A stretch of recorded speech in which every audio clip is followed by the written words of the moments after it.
Good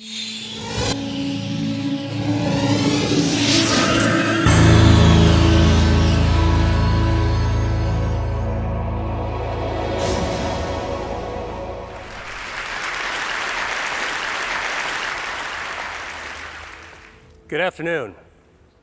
There's a medical revolution happening all around us, and it's one that's going to help us conquer some of society's most dreaded conditions, including cancer. And the revolution is called angiogenesis, and it's based on the process that our bodies use to grow blood vessels. So why should we care about blood vessels? Well, the human body is literally packed with them, 60,000 miles worth in a typical adult. End to end, that would form a line that would circle the Earth twice. The smallest blood vessels are called capillaries. We've got 19 billion of them in our bodies.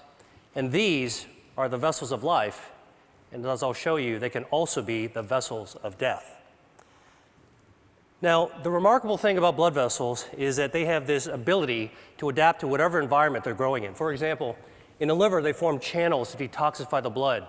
In the lung, they line air sacs for gas exchange. In muscle, they corkscrew so that muscles can contract without cutting off circulation. And in nerves, they course along like power lines, keeping those nerves alive. And we get most of these blood vessels when we're actually still in the womb. And what that means is that as adults, blood vessels don't normally grow, except in a few special circumstances. In women, blood vessels grow every month to build the lining of the uterus. During pregnancy, they form the placenta, which connects mom and baby. And after injury, blood vessels actually have to grow under the scab in order to heal a wound. And this is actually what it looks like, hundreds of blood vessels all growing towards the center of the wound. So the body has the ability to regulate the amount of blood vessels that are present at any given time. And it does this through an elaborate and elegant system of checks and balances, stimulators and inhibitors of angiogenesis, such that when we need a brief burst of blood vessels, the body can do this by releasing stimulators, proteins called angiogenic factors, that act as natural fertilizer and stimulate new blood vessels to sprout. And when those excess vessels are no longer needed, the body prunes them back to baseline using naturally occurring inhibitors of angiogenesis. Now, there are other situations where we start beneath the baseline and we need to grow more blood vessels just to get back to normal levels, for example, after an injury. And the body can do that too, but only to that normal level, that set point. But what we now know is that for a number of diseases, there are defects in the system where the body can't prune back extra blood vessels or can't grow enough new ones in the right place at the right time. And in these situations, angiogenesis is out of balance. And when angiogenesis is out of balance, a myriad of diseases result. For example, insufficient angiogenesis, not enough blood vessels, leads to wounds that don't heal, heart attacks, legs without circulation, death from stroke, nerve damage. And on the other hand, excessive angiogenesis, too many blood vessels, drives disease. And we see this in cancer, blindness, arthritis, obesity, Alzheimer's disease. In total, there are more than 70 major diseases affecting more than 1 billion people worldwide that all look on the surface to be different from one another, but all actually share abnormal angiogenesis as their common denominator. And this realization is allowing us to reconceptualize the way that we actually approach these diseases by controlling angiogenesis. Now, I'm going to focus on cancer because angiogenesis is a hallmark of cancer, every type of cancer. So here we go. This is a tumor, dark, gray, ominous mass growing inside a brain. And under the microscope, you can see hundreds of these brown-staining blood vessels, capillaries, that are feeding cancer cells, bringing oxygen and nutrients. But cancers don't start out like this. And in fact, cancers don't start out with a blood supply. They start out as small, microscopic nests of cells that can only grow to 1/2 a cubic millimeter in size. That's the tip of a ballpoint pen. Then they can't get any larger because they don't have a blood supply, so they don't have enough oxygen or nutrients. And in fact, we're probably forming these microscopic cancers all the time in our body. Autopsy studies from people who died in car accidents have shown that about 40% of women between the ages of 40 and 50 actually have microscopic cancers in their breasts. About 50% of men in their 50s and 60s have microscopic prostate cancers. And virtually 100% of us, by the time we reach our 70s, will have microscopic cancers growing in our thyroid. Yet without a blood supply, most of these cancers will never become dangerous. Dr. Judah Folkman, who was my mentor and who was the pioneer of the angiogenesis field, once called this cancer without disease. So the body's ability to balance angiogenesis, when it's working properly, prevents blood vessels from feeding cancers. And this turns out to be one of our most important defense mechanisms against cancer. In fact, if you actually block angiogenesis and prevent blood vessels from ever reaching cancer cells, tumors simply can't grow up. But once angiogenesis occurs, cancers can grow exponentially. And this is actually how a cancer goes from being harmless to deadly. Cancer cells mutate, and they gain the ability to release lots of those angiogenic factors, natural fertilizer, that tip the balance in favor of blood vessels invading the cancer.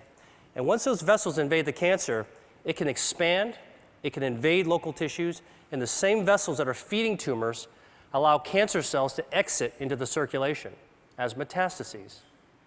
And unfortunately, this late stage of cancer is the one at which it's most likely to be diagnosed, when angiogenesis is already turned on and cancer cells are growing like wild.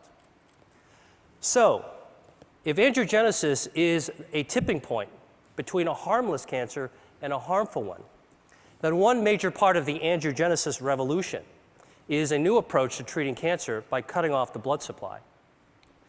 We call this anti-angiogenic therapy, and it's completely different from chemotherapy because it selectively aims at the blood vessels that are feeding the cancers. And we can do this because tumor blood vessels are unlike normal healthy vessels we see in other places of the body. They're abnormal, they're very poorly constructed, and because of that, they're highly vulnerable to treatments that target them. And in fact, when we give cancer patients anti-angiogenic therapy, here, an experimental drug for a glioma, which is a type of a brain tumor, you can see that there are dramatic changes that occur when the tumor is being starved. Here's a woman with a breast cancer being treated with the anti-angiogenic drug called Avastin, which is FDA approved, and you can see that the halo of blood flow disappears after treatment. Now, I've just shown you two very different types of cancer that both responded to anti-angiogenic therapy. So a few years ago, I asked myself, can we take this one step further and treat other cancers, even in other species? So here is a 9-year-old boxer named Milo who had a very aggressive tumor called a malignant neurofibroma growing on his shoulder. It invaded to his lungs. His veterinarian only gave him 3 months to live. So we created a cocktail of anti-angiogenic drugs that could be mixed into his dog food, as well as an anti-angiogenic cream that could be applied on the surface of the tumor. And within a few weeks of treatment, we were able to slow down that cancer's growth such that we were ultimately able to extend Milo's survival to 6 times what the veterinarian had initially predicted, all with a very good quality of life. And we've subsequently treated more than 600 dogs. We have about a 60% response rate and improved survival for these pets that were about to be euthanized. So let me show you a couple of even more interesting examples. This is a 20-year-old dolphin living in Florida, and she had these lesions in her mouth that, over the course of 3 years, developed into invasive squamous cell cancers. So we created an anti-angiogenic paste. We had it painted on top of the cancer 3 times a week, and over the course of 7 months, the cancers completely disappeared and the biopsies came back as normal. Here's a cancer growing on the lip of a quarter horse named Guinness. It's a very, very deadly type of cancer called an angiosarcoma, had already spread to his lymph nodes. So we used the anti-angiogenic skin cream for the lip and the oral cocktail so we could treat from the inside as well as the outside. And over the course of 6 months, he experienced a complete remission. And here he is 6 years later, Guinness, with his very happy owner. Now, obviously, anti-angiogenic therapy could be used for a wide range of cancers. And in fact, the first pioneering treatments for people as well as dogs are already becoming available. There's 12 different drugs, 11 different cancer types, but the real question is, how well do these work in practice? So here is actually the patient survival data from 8 different types of cancer. And the bars represent survival time taken from the era in which there was only chemotherapy or surgery or radiation available. But starting in 2004, when anti-angiogenic therapies first became available, you can see that there has been a 70 to 100% improvement in survival for people with kidney cancer, multiple myeloma, colorectal cancer, and gastrointestinal stromal tumors. That's impressive. But for other tumors and cancer types, the improvements have only been modest. So I started asking myself, why haven't we been able to do better? And the answer to me is obvious.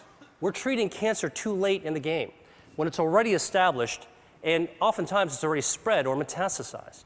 And as a doctor, I know that once a disease progresses to an advanced stage, achieving a cure can be difficult, if not impossible.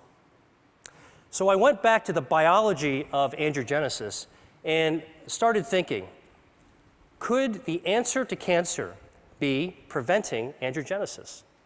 Beating cancer at its own game, so that cancers could never become dangerous.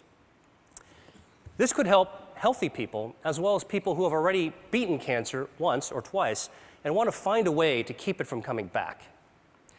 So to look for a way to prevent angiogenesis in cancer, I went back to look at cancer's causes. And what really intrigued me was when I saw that diet accounts for 30 to 35% of environmentally caused cancers. Now, the obvious thing is to think about what we could remove from our diet, what to strip out, take away.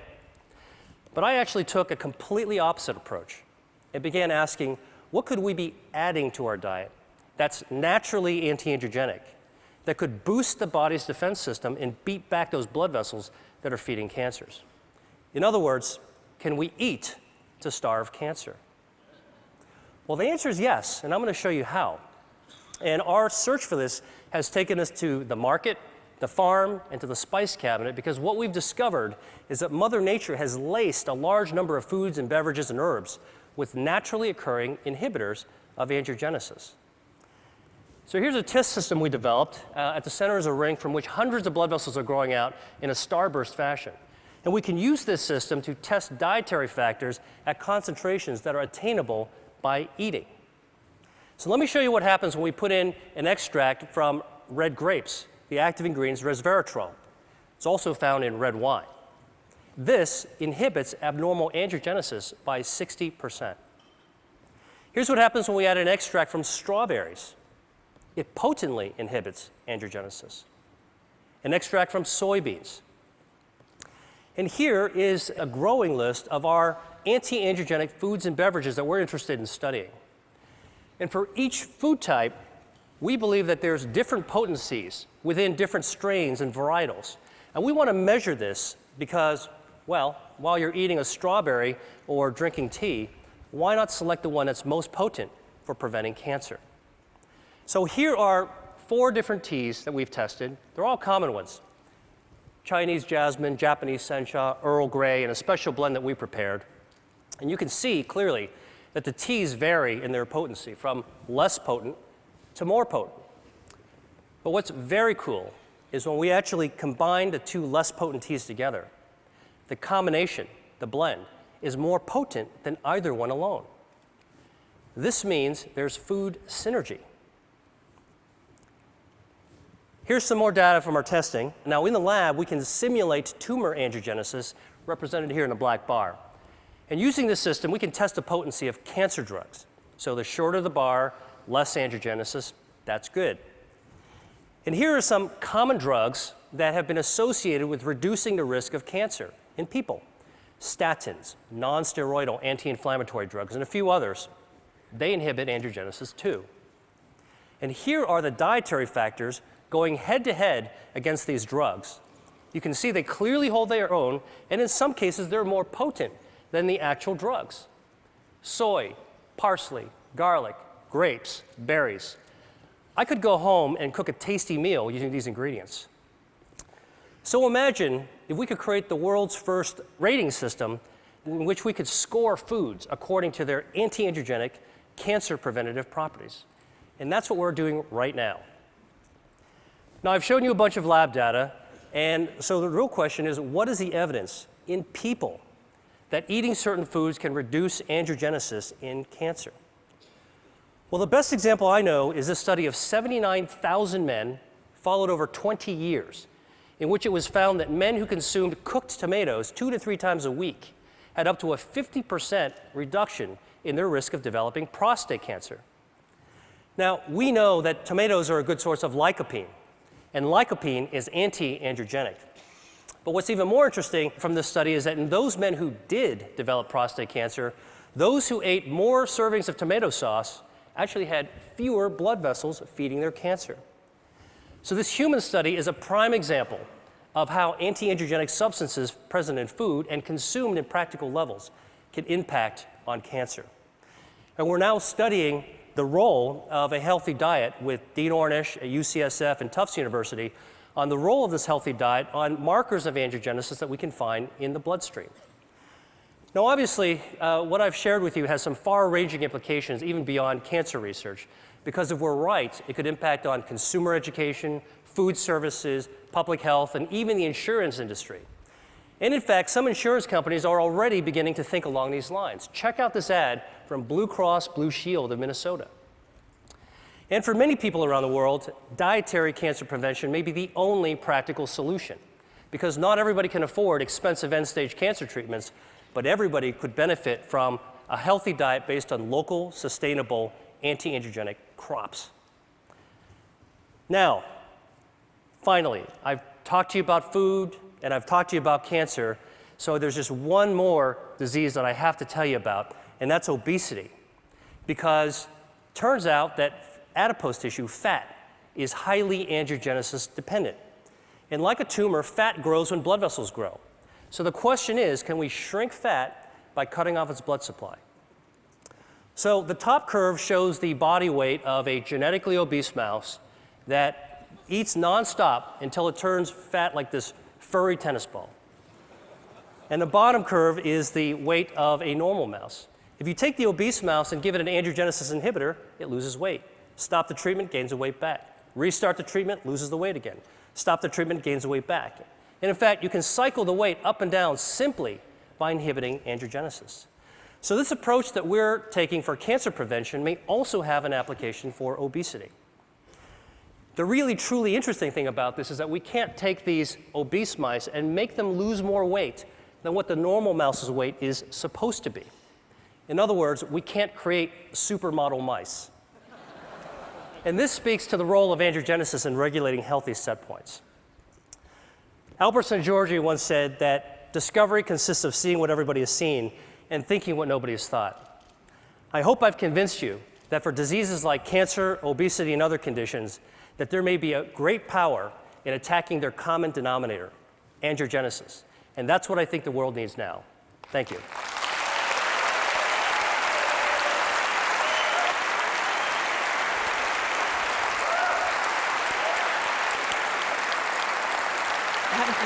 So these drugs aren't exactly, they're not exactly in mainstream cancer treatments right now. For anyone out here who has cancer, what would you recommend? Do you recommend pursuing these treatments now for most cancer patients? So there are anti-angiogenic treatments that are FDA approved. And if you're a cancer patient or working with or advocating one, you should ask about them. And there are many clinical trials. The Angiogenesis Foundation is following almost 300 companies. And there's about 100 more drugs that are in the pipeline. So consider the approved ones, look for clinical trials. But then between what the doctor can do for you, we need to start asking, what can we do for ourselves? And this is one of the themes that I'm talking about, is we can empower ourselves to do the things that doctors can't do for us, which is to use knowledge and take action. And if Mother Nature has given us some clues, we think that there might be a new future in the value of how we eat. And what we eat is really our chemotherapy 3 times a day. Right. And along those lines, for people who might have risk factors for cancer, would you recommend pursuing any treatment sort of prophylactically, or simply pursuing the right diet with lots of tomato sauce? Well, you know, there's abundant epidemiological evidence, and I think in the information age, it doesn't take long to go to a credible source like PubMed, the National Library of Medicine, to look for epidemiological studies for cancer risk reduction based on diet and based on common medications. And that's certainly something that anybody can look into. Okay, well, thank you so much.